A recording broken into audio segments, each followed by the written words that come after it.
70 से 80 बार ये होता है कि मोदी जो कह रहे होते हैं वो हो जाता है। आपको क्या लगता है?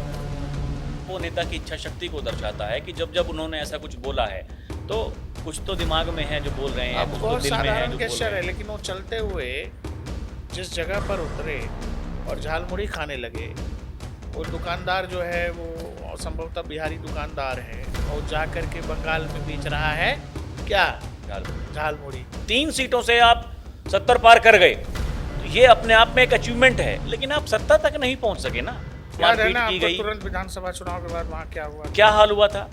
दूसरा, बीजेपी इस बात की गंभीरता को जान रही है कि अगर हम कल को सत्ता में नहीं आएंगे तो फिर से हमारे कार्यकर्ताओं का हाल क्या होगा? हाँ वो है ही है। और फिर मतलब कैसे, मतलब आप लोगों को जो आज आप जो कह रहे हैं और फिर सर्वाइवल बड़ा कैसे मुश्किल हो करोगे? जाएगा। वही वाली बात है ना प्रकाश जी वो की अगर मतलब कह रहा है, या अभिषेक बनर्जी कह रहे हैं कि हम 4 तारीख को कलकत्ता में दिखा देंगे गृह मंत्री को, तो आप ये समझो कि वहाँ के आम नागरिकों का, आम कार्यकर्ताओं का, आम वोटर का कोई पॉलिटिकल पार्टी क्या हाल करती होगी। वाकई में अगर अमित शाह को ये बताना होगा कि वो क्या कर सकते हैं तो वो बता भी देंगे। तो वो बता भी देंगे। वो देखिए रुकने प्रकाश जी, उकने वाले ऐसा नेता ऐसा नहीं है भाई, लोग तो कह ही रहे हैं कि तानाशाह हैं, हिटलर वाली सरकार है, चाहे तो मुझे मोदी तो हो। लगता है कभी कभी दिखा देना कि चाहिए। हमने देखिए बिल गिरा दिया सरकार का, ये सरकार इतनी हम बड़ी जीत गए। कलाकार है, इतनी बड़ी तानाशाह मैनेजर सरकार है, है। तानाशाह सरकार, इतना बड़ा मतलब मैनेजमेंट उनके पास में है, उसके अभी बावजूद हमने बंगाल में पता लग जाएगा। तो ये देखिए ना, लग रहा है ये- लक्षण ये इनको पता लग जाएगा इनको बंगाल में। लेकिन ये बात इस बार संघ ने आम बंगाली के मन में डाल दी है कि ये तुम्हारे राज्य की किस्मत का सवाल है, ये तुम्हारे राज्य के भाग्य का सवाल है। तुम देश में, दुनिया में जहां भी हो तुम जाओ। बंगाल का चुनावी माहौल आपको और राज्यों से अलग लग रहा होगा, और लगना भी चाहिए। कि जो लोग बंगाल समझते हैं, जानते हैं, वो ये समझते हैं कि बंगाल का राजनीतिक चरित्र जो है वो और राज्यों से अलग है। दर्शकों, पिछले कई दशक में जो हमारे यहाँ की राजनीति थी, चुनावी राजनीति थी, उत्तर प्रदेश में, बिहार में, या हिंदी भाषी राज्यों में, इवन साउथ में भी, वहाँ से हिंसा जो है चुनावी तंत्र से एकदम अलग हो गया। डर, भय, ये सब चीज़ें बिल्कुल अलग हो गई। हाँ, मनी पावर का खेल अब भी होता है, लेकिन इसमें हिंसा, मारधार, मारकाट, इसका कोई स्थान नहीं है। यानी चुनावी राजनीति अब रक्त रंजित नहीं बची है। लेकिन बंगाल में ये बिल्कुल विमुख है। बंगाल की राजनीति आज भी डर, भय, हिंसा, इसके अलावा छापा, ये सब वहाँ आज भी चल रहा है। अब इसका तरीका क्या है? हालांकि बंगाली भद्रजन कहे जाने वाले कुछ बुद्धिजीवियों ने तो इसको कल्चर का हिस्सा बता दिया, बोला कि ये बंगाली कल्चर है। और इस बार जो चुनाव हो रहा है वो चुनाव बहुत कुछ संयमित लग रहा है। आपको पिछली बार की तरह बंगाल से हिंसा की खबरें नहीं आ रही, तोड़फोड़, मारपीट, या अदर पार्टी, यानी जो पार्टी अभी सरकार में है, दूसरे पार्टी के जो कार्यकर्ता हैं या जो उम्मीदवार हैं, उनके साथ हिंसा की खबरें कम आ रही हैं। इवन हमें तो ऐसी भी क्लिप्स आ रही हैं जिसमें बीएसएफ के लोग, सीआरपीएफ के लोग क्षेत्रीय इलाकों में, अंदरूनी इलाकों में जाकर कह रहे हैं कि आप मेरी माँ हैं, और मेरी माँ को अगर कोई कुछ करेगा तो फिर बेटा क्या करेगा? बेटा तो जमीन में गाड़ देगा। तो एक रहा है, लेकिन इस बार वो चुनावों से गायब होता दिख रहा है। और ये परेशानी का सबब हो सकता है क्या ममता बनर्जी के लिए? क्योंकि जो बंगाल का चरित्र जानते हैं वो ये जानते हैं। और जब नरेंद्र मोदी कह रहे हैं कि ये सिंडिकेट, ये बालू माफिया, ये तृणमूल के गुंडे 29 अप्रैल तक नज़दीकी थानों में जाके समर्पण कर दो, यानी 4 मई के बाद मामला अलग है। राहुल जी, काफ़ी समय से तो अलग अलग राज्यों के चुनाव और देश के चुनाव आप भी देख रहे हैं, आपको क्या ये सेंस हो रहा है? क्योंकि मुझे कई बार ऐसा लगता है कि नरेंद्र मोदी जब ये बहुत सामने से कह देते हैं कि दिख गया मुझे, हो गया, हालांकि नेता ये कहते ही हैं कि मैं ही जीत रहा हूं, मैं, मेरा ही हो रहा है, लेकिन इस मामले में नरेंद्र मोदी का रिकॉर्ड थोड़ा अच्छा है। वो रेशियो 70-30 वाला है कि मोदी जब कह देते हैं कि हाँ दिख गया, बदल रहा है, तो 70 से 80 बार ये होता है कि मोदी जो कह रहे होते हैं वो हो जाता है। आपको क्या लग रहा है? देखिए, जिस तरह से अब की बार भारतीय जनता पार्टी बंगाल में वो मेहनत कर रही है प्रकाश जी, तो पहले दिन से ये लग रहा था कि अब की बार चुनाव पहले की तरह तो नहीं होगा। मतलब 2021 का जो चुनाव था ऐसा नहीं होगा, 2016 का जो था वैसा नहीं होगा। और एक तो सबसे बड़ी बात यह है कि 15 सालों से वहां पर टीएमसी की सरकार है, उससे पहले वामपंथियों की सरकार रही, उससे पहले कांग्रेस पार्टी की सरकार रही। थीम सबकी सेम है, हाँ, चेंज है नहीं, तरीका वही है। वही जो ढर्रा चलता आ रहा था, पहले कांग्रेस के साथ में था, फिर वामपंथियों के साथ में हो गया और अब टीएमसी के साथ में। लेकिन अब की बार क्या है कि थोड़ा लोगों ने उससे अलग सोचने पर ये जिज्ञासा जाहिर की है कि हमें अलग सोचना चाहिए। क्यों सोचना चाहिए? कि एक तो सबसे बड़ी बात जो किसी भी प्रदेशवासी के दिल में रहती है कि भाई अगर डबल इंजन की सरकार बनेगी केंद्र के साथ में, अब टीएमसी के साथ में दिक्कत क्या है? हमने जो दिल्ली वालों के साथ में कुछ दिनों पहले दिक्कत देखी थी, जैसे दिल्ली का जो चुनाव था तो क्या देखते थे कि भाई मोदी ये नहीं करने देते, मोदी हमें वो नहीं करने देते, केंद्र सरकार हमें ये नहीं करने देती, हम हमारे करना हाथ में बहुत कुछ चाहते हैं, हाँ ये नहीं करने। ये नहीं करने देते। ठीक वही हाल आज बंगाल में है। आप ममता दीदी को देखिए, उन्हें किसी पर भरोसा ही नहीं। वो दिल्ली जब जाती हैं तो अपनी सिक्योरिटी अपने साथ में लेकर के जाती हैं। इवन वो सुप्रीम कोर्ट जाती हैं तो अपना केस खुद लड़ती हैं, काला कोट पहन करके चली जाती हैं। एक से एक बढ़िया वकील है उनके नया पास वाला में, शौक नेताओं ने हाँ पाला हाँ, है एकदम। एक से एक बढ़िया वकील है उनके पास में। लेकिन ये दिखाना कि नहीं भाई हमें किसी के ऊपर विश्वास नहीं, हम जनता के लिए खुद लड़ सकते हैं। लेकिन बड़ा सवाल यही है कि जनता जनार्दन आपके साथ में है। इस बार का आप चुनावी कैंपेन देखिए ना, आप नरेंद्र मोदी की रैलियों में वो भीड़ देखिए, आप उत्तर प्रदेश के मुख्यमंत्री योगी आदित्यनाथ की रैलियों में भीड़ देखिए, मतलब वो देखते ही बनता है। और जो बिल्कुल आपने ठीक कहा, मोदी जो कह रहे हैं कि 29 तारीख है आपके पास में, उससे पहले आप समर्पण जाकर के कर दीजिए, नहीं तो 4 मई के बाद में जो दुर्गति होने वाली है वो किसी ने सोचा नहीं होगा। यही तो बात योगी आदित्यनाथ भी कह रहे हैं। ये यहाँ के मौलवी मौलाना माफिया क्या कह रहे हैं क्या नहीं कह रहे हैं, डरने की जरूरत नहीं है। मत करिए। हाँ, 4 मई के बाद में सब झाड़ू लगाते हुए आपकी चाटुकारिता करते हुए दिखाई देंगे। ये शब्द जो हैं बहुत बड़े शब्द हैं। हो क्या रहा है प्रकाश जी कि बंगाल में लोग जो डर था, जो भय था कि भाई हम उनको वोट तो दे देंगे, लेकिन अगर फिर भी उनकी सरकार नहीं बनी तो हमारे साथ में क्या होगा। अब की बार जो कब्जा किया है सेंट्रल आर्म्ड पुलिस फोर्सेस ने, वहां जाकर के जो वीडियोस वायरल हो रहे हैं, जमीन में गाड़ने की जो बात हो रही है कि अगर मेरी मां को कुछ कहा जमीन में गाड़ देंगे, ये कर देंगे, आप चिंता मत करिए हम आपके साथ में रहेंगे। सेंट्रल आर्म्ड पुलिस फोर्सेस, देखिए वो जब जवान, अब बताओ, लोग कह रहे हैं कि नहीं हम नहीं जाएंगे वोट डालने। हाँ वो दरअसल पिछले कई विधानसभा से वोट डाल ही नहीं रहे हैं। हाँ, क्योंकि उनकी जगह भाई वोट कोई और डाल देता है। ऐसा ही होता है ना कि वहां जाकर के अगर किसी पार्टी के विशेष गुंडे वो जाकर के किसी को धमकाएंगे, ये कहेंगे आपको नहीं जाना है, नहीं तो चुनाव के बाद में आप देख लीजिएगा कि आपके साथ में क्या होगा। देखिए 2021 के विधानसभा चुनाव में बीजेपी को ये लग रहा था कि हम फाइट देंगे टीएमसी को, अच्छी फाइट होगी। इवन जो नेता हैं, बड़े नेता हैं, सरकार बनाने की भी बात कर रहे थे। और ये तो काफी, भाई 3 सीटों से आप 70 पार कर गए तो ये अपने आप में एक अचीवमेंट है। लेकिन आप सत्ता तक नहीं पहुंच सके ना। सत्ता में तो वही आ गए फिर से जो लोग पहले थे। उन्होंने फिर जो भारतीय जनता पार्टी के, हाँ देखिए ना, मतलब उनके घरों में जाकर के आगजनी की, उनको चुन चुन कर बाहर निकाला, याद है ना मारपीट की आपको गई। तुरंत विधानसभा चुनाव के बाद वहां क्या हुआ था? क्या हाल हुआ था। तो वो जो डर है, यही वो कारण है कि फिर चाहे वो लोकसभा चुनाव हो 2024 का, मतलब लोगों ने देखा यार ये कुछ करते तो है नहीं। लेकिन इस बार वो चाहे गृह मंत्री अमित शाह का बयान हो, 15 दिनों तक यहीं रहूंगा, किसी में दम है तो कोई गुंडागर्दी करके दिखाओ, मैं देखता हूं कैसे वोट आप नहीं डालने देंगे। अभी वो अभिषेक बनर्जी, ममता बनर्जी के भतीजे, उनका एक भाषण है। अमित शाह तो कोई गुंडागर्दी की बात नहीं कर रहे हैं या बीजेपी की तरफ से कुछ भी ऐसा नहीं हो रहा। लेकिन अभिषेक बनर्जी ने कहा कि 4 मई की रात अमित शाह में अगर दम हो तो कलकत्ता में रुक के दिखा दे, देखेंगे कितने बड़े गुंडे हैं अमित शाह। ये जब भाषा आप इस्तेमाल करते हैं, और दर्शकों को कहना नहीं चाहिए, लेकिन क्या है ना कि वाकई में अगर अमित शाह को ये बताना होगा कि वो क्या कर सकते हैं तो वो बता भी देंगे, तो बता भी देंगे। वो देखिए रुकने प्रकाश जी, उकने वाले नेता ऐसा नहीं है भाई, लोग तो कह ही रहे हैं कि तानाशाह है, हिटलर वाली सरकार है, चाहे तो मोदी मुझे तो हो। लगता है कभी कभी दिखा देना चाहिए। तो हाँ वही है। अरे भाई सुबह शाम पत्रकार बुद्धिजीवी लिखे रहे हिटलर हैं। देखिए एक बात बताइए, वो जो पत्रकार वहां दूसरी जगहों पर जाकर के माइक लेकर के घूमते थे, वो बंगाल में क्यों नहीं दिखाई दे रहे हैं आपको? तो ये एक तो अपने आप में ये सवाल है, क्या उनको लग रहा है ऐसा? कुछ तो हर बार जाकर के, अरे बिहार में गए थे तो गलत साबित हुए। जाना चाहिए तुम लोगों को, जा हाँ, क्यों नहीं रहे हो? क्यों नहीं जा रहे हैं? तो ये देखिए ना कितना गंभीर मामला है। होता क्या है कि आपको जब ये लगने लगता है कि आप ही सब कुछ हैं, आप भगवान हो चुके हैं, आप कभी कुछ गलत बोल नहीं सकते, आप कुछ गलत कर नहीं सकते, तो देखिए भगवान बनना कोई इतना आसान काम तो है नहीं प्रकाश जी, और भगवान तो भगवान ही है। एक पूरी ब्रिगेड है राहुल जी, जो हर बार हर चुनाव में गलत बयानी करती है, गलत तथ्य पेश करती है, गलत सर्वे देती है, और बहुत बेशर्मी के साथ फिर उसको डिफेंड भी करते हैं, जबकि नतीजे कुछ और आ रहे होते हैं।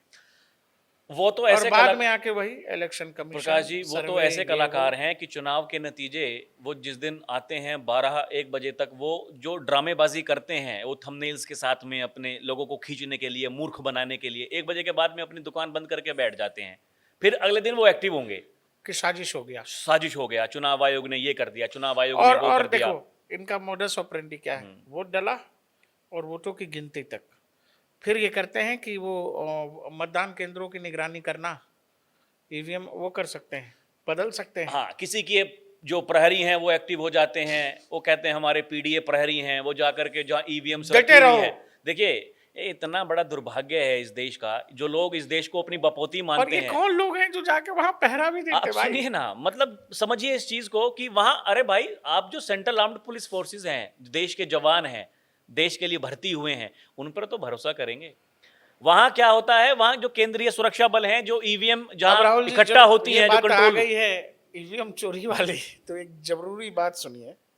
अभी महिला आरक्षण संशोधन पर जो हाँ, वोटिंग हो रही थी, जो गिर गया, उसमें बताया जाता है हर बार जब इस तरह के विधेयक आते हैं तो वोटिंग का पैटर्न क्या है, कैसे आप वोट डाल सकते हैं, कैसे आपका वोट निरस्त हो जाएगा, कैसे आपको वैलिड वोट डालना है, हाँ या ना करना है, ये सब बताया जाता है, हिंदी में भी इंग्लिश में भी।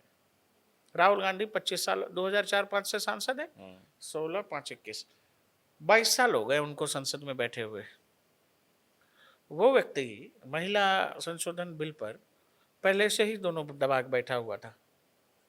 पहले बताया जाता है कि जब तक वो मतलब हूटर की आवाज ना आए उससे पहले नहीं दबाना, वैलिड नहीं होगा वो, तो दबा के बैठा दोनों स्विच। उनका मत ही नहीं रजिस्टर हुआ, ठीक। अब मत नहीं और ये हम लोग नहीं कर रहे, एक कांग्रेस ही कवर करती है लड़की, हाँ, वही बता रही है कि भाई ये क्या है, आपको प्रधानमंत्री बनना है, अपने सीट के आगे लगे 2 बटन की जानकारी तुमको नहीं है पिछले 22 साल में, कि कौन सा बटन दबाने से क्या और होगा। संसद में वोटिंग ऐसे ही होती है। फिर क्या हुआ जब वोट रजिस्टर्ड तो नहीं ये हुआ। प्रकाश जी, ये मतलब क्या, मोदी ने नई संसद बना करके राहुल गांधी को फंसा दिया? कुछ लोग तो ये भी कह देंगे कि भाई पुरानी संसद में कुछ अलग होता होगा। जब वोट रजिस्टर्ड नहीं हुआ तो फिर पेपर पर लिख के, ये तो हाल है राहुल जी इनका, और ये लोग कहते हैं कि ईवीएम हैक हो जाता है। इस देश का आदमी इतना पागल नहीं है मेरे भाई। अच्छा, एक एक ये भी बड़ी बात है, ये कलाकार, इनको ये लगता है जो ताली पीट रहे हैं कि हमने देखिए बिल गिरा दिया सरकार का, ये सरकार इतनी हम बड़ी जीत गए, कलाकार है, इतनी बड़ी तानाशाह मैनेजर सरकार है। तानाशाह सरकार, इतना बड़ा मतलब मैनेजमेंट उनके पास में है, उसके अभी बावजूद हमें। बंगाल में पता लग जाएगा, तो ये देखिए ना, लग तो रहा है लक्षण इनको ये पता लग जाएगा बंगाल में। इनको इस बात की परवाह नहीं है, और ये पता नहीं है कि सामने वालों ने तुम्हारे साथ में क्या कर दिया है। ये एक्सपोज्ड हो गए। इनको सबसे बढ़िया वो करना था प्रकाश जी। अभी आप देखिए जो तथ्य निकल करके सामने आ रहे हैं, उस दिन इन्हें देश के गृह मंत्री अमित शाह की बात मान लेनी चाहिए थी, जब अमित शाह ये कह रहे थे कि मैं ये आश्वासन देता हूं, 1 घंटे का तो समय दीजिए, 1 घंटे 50% में, कर लो यार, 1 घंटे में इस बिल में संशोधन करके मैं आपको मसौदा दे देता हूं। 50% पूरे भारत में, हम हर राज्य में। दक्षिण की आबादी बहुत कम हुई है जनसंख्या के हिसाब से, उत्तर की बहुत बड़ी है, और संविधान, जिस अब संविधान की ये जनसंख्या बात के आधार करते पे हैं, करोगे तो फिर साउथ में सीट नहीं बढ़ेगी। एग्जैक्टली जिस संविधान की ये बात कर रहे हैं, जिस संविधान को लेकर के ये हाथ में लेकर के शपथ ग्रहण करते हैं, लोगों को दिखाते हैं ये इस संविधान की रक्षा हम कर रहे हैं, उसी संविधान में ये लिखा हुआ है परिसीमन का मतलब है कि आपको जनसंख्या के हिसाब से सीटों का बंटवारा करना ही होगा।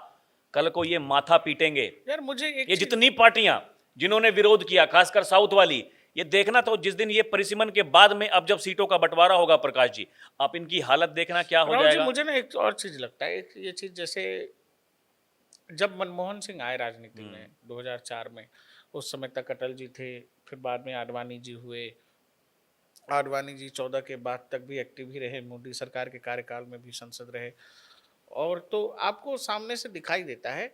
दूसरी तरफ भी सीनियर लीडर्स थे, प्रणब मुखर्जी जैसे लोग थे और मनमोहन सिंह जी भी एक्टिव थे, सोनिया गांधी होती थी। तो ना आपको एक लगता था कि हाँ यार, कुछ समझदार लोग हैं दोनों तरफ बैठे। अभी का विपक्ष आप देखिए, एक तरफ कौन बैठा है? नरेंद्र मोदी, अमित शाह, राजनाथ सिंह, नितिन गडकरी, ये तमाम लोग बैठे हुए हैं। दूसरी तरफ कौन बैठा हुआ है? राहुल गांधी, अखिलेश यादव। वही मामला खत्म है राहुल जी।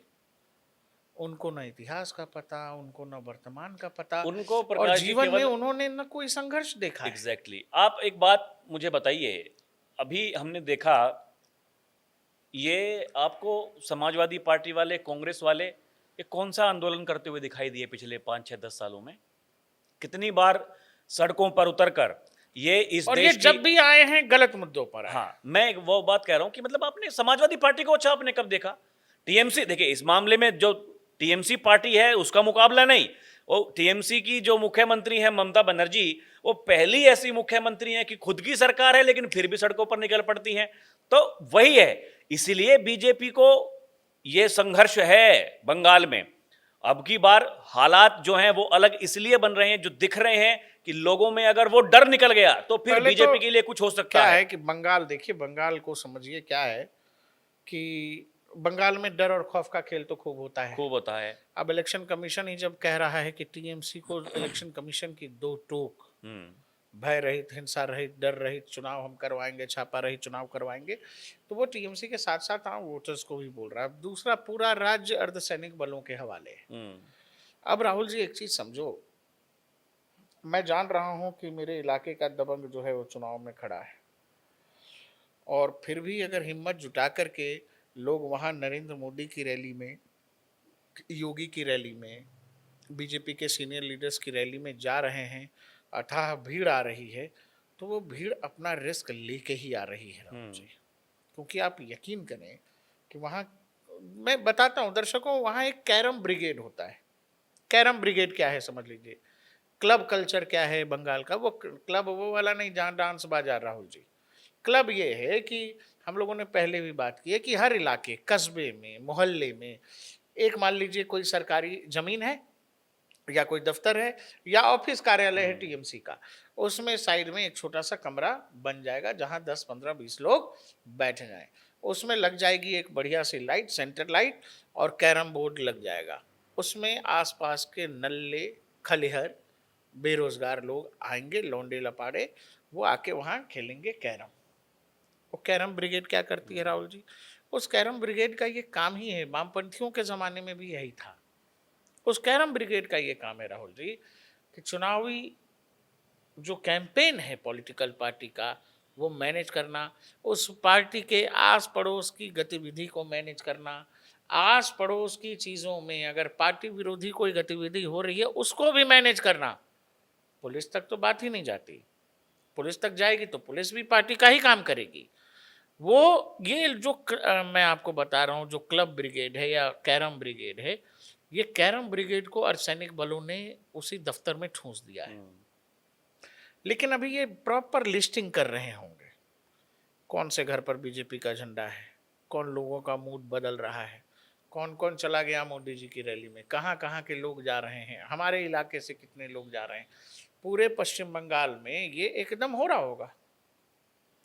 और जो रैली में जा रहा है, आप यकीन करो वो रिस्क लेके ही जा रहा है।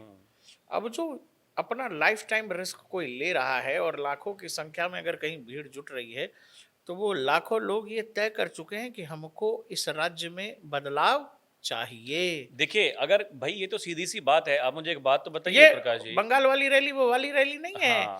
कि बस देखने चले गए, यूपी की तरह कि यहाँ कोई पॉलिटिकल अरे पार्टी भाई, कुछ जो कर जा नहीं रहा रही है तो सामने वालों को दिख रहा है ना कि हाँ कौन भाई, जा रहा है कौन नहीं जा रहा हर है। आदमी डर के ऊपर निकल के जा और रहा है। ये देखिए, ये ना मतलब एक समय होता है, वो कहते हैं ना कि अभी नहीं तो कभी नहीं, वो वाली बात है। लोगों जैसे को ये लग रहा है कि इस बार करना ही जैसे पड़ेगा। दिल्ली में लोग कह रहे थे, जब दिल्ली चुनाव में हम गए प्रकाश भाई, तो मतलब लोग ये कह रहे थे कि भाई बीजेपी अगर अब की बार ना जीत पाई ना तो कभी ना जीत पाएगी। ठीक वैसे ही हाल बंगाल में है। मतलब हम बंगाल में गए नहीं, लेकिन जो हम पढ़ पा रहे हैं, जो हम जो देख सेंस पा आ रहा रहे है हैं, भाई, जो सेंस नेताओं आ का रहा जो है, बॉडी लैंग्वेज है, हाँ, जो बॉडी लैंग्वेज है नेताओं की, उसको देख करके ये पता चलता है कि अभी नहीं तो कभी नहीं वाली बात है। इवन जो नेता बोल रहे हैं अपने भाषणों में, जैसे योगी आदित्यनाथ जो बोल रहे हैं, वो कह रहे हैं कि बंगाल की अस्मिता को बचाने का यही है आपके पास में मौका, और अगर आपने ये कर दिखाया तो ये हम सुनिश्चित करते हैं कि गाय को कटने नहीं देंगे, हिंदुओं को कभी बटने नहीं देंगे। इतना मतलब ये इतना बड़ा उनका जो बयान है वो कोई छोटी बात नहीं है। हिंदुओं को बंटने की बात वो पहले से करते आ रहे हैं कि भैया हिंदुओं को तो हम एक रखेंगे तो देश का भला होगा। लेकिन ये जो जिस तरीके से वो वहां के माफियाओं पर कटाक्ष कर रहे हैं, आप लोग देखें ना, वो चाहे सैंड माफिया हो, केटल माफिया हो, किसी भी तरह का माफिया हो, सत्ता के संरक्षण में जो पल रहे माफिया हैं, कोयला माफिया, भू माफिया, मतलब इस तरीके से उनको डायरेक्ट चुनौती देना। उनका ये कहना कि जैसे हमने 2017 से पहले जो उत्तर प्रदेश में हालात थे उस पर काबू किया, हमने माफियाओं को वहां खत्म कर दिया, माफिया अगर दुस्साहस करेगा तो मिट्टी में मिलेगा। ठीक वैसा ही बंगाल में भी हो सकता है, लेकिन अगर आप चुनेंगे तब, डबल इंजन की सरकार जब रहेगी तब, यानी केंद्र और राज्य में अगर एक पार्टी की सरकार, खासकर भारतीय जनता पार्टी की सरकार, जो राष्ट्र की बात कर रही है, क्योंकि दूसरी तरफ तो वहां कुछ है नहीं, वो तो क्या, वो घुसपैठियों को बचाने के लिए अगर लोग कोई सड़कों पर उतर सकते हैं तो उनकी मानसिकता को आप समझ जाइए वो लोग क्या करना चाहते हैं इस देश के साथ में। और ये भी देखिए ना कि बंगाल का चुनाव ना बहुत बारीकी से लड़ा जा रहा है। बंगाल का चुनाव, वो जो कहते हैं कि अंतिम कोर तक जाना, पहली बात तो बीजेपी 294 सीटों पे नहीं लड़ रही है मन से। बीजेपी जो सीटें ताकत से लड़ेगी वो 220-25 सीटें हैं, उसमें भी 170-80 सीटें ऐसी हैं जहां वो पूरे दमखम पूरी से लड़ना जान ही चाहती जान है। लगा दी है। ठीक है, अब वहां क्या है, बीजेपी इस बात की गंभीरता को समझ रही है, पार्टी का काडर समझ रहा है। दूसरा, उत्तर प्रदेश के लोकसभा चुनाव में क्या कहा गया, क्यों पार्टी को नुकसान हुआ, संघों को बाहर रखा गया, पार्टी में मनमानी कुछ लोगों ने की और अपने मन मुताबिक टिकटें बांटी गई। मुख्यमंत्री का भी लोगों ने कहा कि मुख्यमंत्री की बात का ख्याल नहीं किया गया। पश्चिम बंगाल में टिकट का बंटवारा संघ ने किया है, राहुल जी, और ये पूरा संघ की देखरेख में हुआ है। दूसरा, संघ ये तय कर रहा है अंदरूनी इलाके तक, ग्रामीण इलाके तक, उस आखिरी व्यक्ति तक उसको मैसेज देना कि तुमको डरना नहीं है, तुमको इस बार बंगाल में बदलाव के लिए वोट करना ही है, अपने अधिकार के लिए वोट करना है। दूसरा, हम लोग जब बिहार कवर कर रहे थे तो बिहार में एक चीज हुआ, उसी समय कुछ था, मेरे ख्याल से छठ वगैरह था, तो लोग जगह जगह से आ रहे थे, कहा गया, और उसी समय कोई मुस्लिम पर्व भी था, बकरीद वकरीद था कुछ ऐसा, तो कहा गया कि जो लोग आएंगे वो वोट दिए बगैर जाएंगे नहीं। आपको पता है कि बिहार के लिए अगर मिडिल ईस्ट से मुस्लिम आ रहे थे बिहार में वोट देने, तो भारत के अलग अलग हिस्सों से बिहारी भी जमकर पहुंचे हैं कि हमको अपने यहाँ वोट डालना है। एक तो वो अलग इस बात को लेकर के जागी, वोट की कीमत क्या है भाई, एसआईआर हुआ, इतने वोट कट गए, वोट कट गए, वोट कट गए। एक तो वो भी मतलब जागरूकता थी लोगों के मन में और कि ये नहीं हमें वोट बात डालना आम है। बंगाली के मन में नहीं थी कभी, हाँ, लेकिन ये बात इस बार संघ ने आम बंगाली के मन में डाल दी है कि ये तुम्हारे राज्य की किस्मत का सवाल है, ये तुम्हारे राज्य के भाग्य का सवाल है, तुम देश में दुनिया में जहां भी हो तुम जाओ। दूसरा क्या है कि वहां का जो भद्र बंगाली है, जो मान रहा है कि हिंसा, छापा, भय, डर, ये सब चुनावी राजनीति का हिस्सा है, ये होता है, कोई बात नहीं, उन लोगों को काउंटर करने के लिए वो लोग जो दिल्ली, महाराष्ट्र, बिहार या भारत के अलग हिस्सों में अलग भारत को देख रहे हैं, जो बंगाल से इतर है और बंगाल से बेहतर है, बंगाल से बहुत अच्छा कर रहा है, उत्तर प्रदेश है, हरियाणा है, इस जैसे राज्यों से लोग जाएंगे तो ये काउंटर स्थिति बनेगी वहां पर, वैचारिक स्थिति भी, कि भाई हमारा समाज कहाँ है और बाकी के राज्य में लोग कहाँ पर हैं, आखिर हमारा राज्य क्यों पिछड़ रहा है। ये बात आम बंगाली बताएगा जो बाकी राज्यों से जाएगा। दूसरा, बीजेपी इस बात की गंभीरता को जान रही है कि अगर हम कल को सत्ता में नहीं आएंगे तो फिर से हमारे कार्यकर्ताओं का हाल क्या होगा, हाँ, वो है ही है। और फिर मतलब कैसे, मतलब आप लोगों को जो आज आप जो कह रहे हैं, और फिर सर्वाइवल बड़ा कैसे मुश्किल हो करोगे? जाएगा वही वो। वाली बात है ना क्योंकि प्रकाश जी वो कि अगर मतलब कह रहा है, हाँ, अभिषेक बनर्जी कह रहे हैं कि हम 4 तारीख को कलकत्ता में दिखा देंगे गृह मंत्री को, तो आप ये समझो कि वहाँ के आम नागरिकों का, आम कार्यकर्ताओं का, आम वोटर का कोई पॉलिटिकल पार्टी क्या हाल करती होगी। और वहाँ एक प्रॉपर सिंडिकेट है, सिस्टम है राहुल जी, जिसमें पुलिस है, जिसमें कलेक्टर शामिल है, जिसमें पूरी ब्यूरोक्रेसी शामिल है, नीचे पूरा का पूरा क्लब कल्चर है, एक पूरा साइकिल है। हाँ, मतलब पूरा सिस्टम वही है अब उस कि आप साइकिल क्या को ही करेंगे जब ध्वस्त करने का हाँ, मन अगर आम वोटर के मन में आया है, और आम वोटर आम बीजेपी नेताओं और बड़े नेताओं की रैली में लाखों की संख्या में, इवन से स्मृति ईरानी को सुनने के लिए लोग बहुत आ रहे हैं, अगर वो भीड़ आ रही है ना राहुल जी, तो आप यकीन करिए वो लड़के अपने डर से लड़कर और बहुत आगे की सोच कर आ रहा है। अगर इसके बाद भी अगर उसको जीत नहीं मिलती है तो उनको बेहद हताशा हाथ लगेगी। हालांकि मुझे ये लग रहा है कि इस बार बंगाल के नतीजे पहले जैसे नहीं होंगे, ऐसा मुझे लग रहा है, क्योंकि नरेंद्र, वही जो मैंने आपसे बात की, जो नरेंद्र मोदी कह रहे हैं, नरेंद्र मोदी का कहना और किसी और पॉलिटिकल पार्टी या नेता का कहना मैं अलग मानता हूं भाई। पिछले 15-20 साल में ये देखा है। अब झूठ मूठ के हम वो कह दें कि नहीं नहीं नेता तो ऐसे ही बोलते, मैंने आपसे कहा कि वो रेशियो है 70-30 का। और अगर है तो वो दर्शाता है कि मतलब वो मामले की हाँ, गंभीरता को बताता है, वो नेता की इच्छा शक्ति को दर्शाता है कि जब जब उन्होंने ऐसा कुछ बोला है तो कुछ तो दिमाग में है जो बोल रहे हैं, अब कुछ तो बहुत दिल में है साधारण जो बोल गेस्चर रहे है, हैं। लेकिन वो चलते हुए जिस जगह पर उतरे और झालमुड़ी खाने लगे, वो दुकानदार जो है वो संभवतः बिहारी दुकानदार है, और जा कर के बंगाल में बेच रहा है क्या, झालमुड़ी। झालमुड़ी। ममता बनर्जी लंबे समय से कह रही है कि उत्तर प्रदेश और बिहार के फर्जी वोटर आकर के यहाँ वोट डाल देंगे। ये सब ड्रामा चल रहा है, और वो इतनी क्लिप वायरल हो गई है, इतनी क्लिप वायरल हो गई है, कल से इंस्टा से लेके फेसबुक ट्विटर हर पर जगह सब पे वही दिख वही रही चल है। रहा है। तो नरेंद्र मोदी को ये तो पता है ना कि कैसे आम लोगों तक पहुंचना है, आम जनता तक कैसे पहुंचना है। मैं एक लेडी को उसमें देख रहा था, वो तो ऐसे ले रही थी दोनों हाथ से झालमुड़ी, बोले अरे आपके हाथ से ले रहे तो प्रसाद हो गया मेरे लिए। तो ऐसी चीजें हैं, और ये मुझे लग रहा है कि दर्शकों ये आपको भी कई बार सेंस होता होगा, कुछ होता दिखता है तो आदमी को ये सेंस हो जाता है। बंगाल के नतीजे आप ये देखना कि आने वाले भविष्य के लिए बेहद ज़रूरी होने जा रहे हैं, 2029 के लिहाज से भी और भारत के लिहाज से भी। क्योंकि अगर घुसपैठिया समस्या है, अगर बांग्लादेशी समस्या है, तो इसकी काट सबसे पहले बंगाल में ही होनी चाहिए। आपको हमारा ये विश्लेषण कैसा लगा? बंगाल के चुनाव को लेकर आप क्या सोचते हैं? हमारे कमेंट सेक्शन में ज़रूर लिखिएगा। दूसरा क्या है दर्शकों, आप लोग प्रेम भाव तो बहुत दे रहे हैं, बहुत सम्मान दे रहे हैं हम लोगों को, लेकिन दिक्कत ये हो रही है कि आप लोग वीडियो देख रहे हैं, पूरा समय देख रहे हैं, लेकिन क्या है कि चैनल सब्सक्राइब नहीं करते हैं। ऐसे में क्या होगा कि जब अगला वीडियो हम लोग करेंगे तो आप तक नोटिफिकेशन ही नहीं जाता होगा। तो वो जब कर लीजिएगा सब्सक्राइब, तो आप और हमारा रिश्ता और भी आगे बढ़ता चला जाएगा, और ये जो हमारा प्लेटफॉर्म है जिसको आपने ऑलरेडी इतना बड़ा बना दिया है, इसको हम लोग और दिन दुनी रात चौगुनी बढ़ता चला जाएगा, हमारा परिवार और आगे बढ़ता चला जाएगा, और हम और अच्छे से अच्छा और बेहतर से बेहतर कंटेंट आपको डिलीवर करने में सक्षम हो सकेंगे।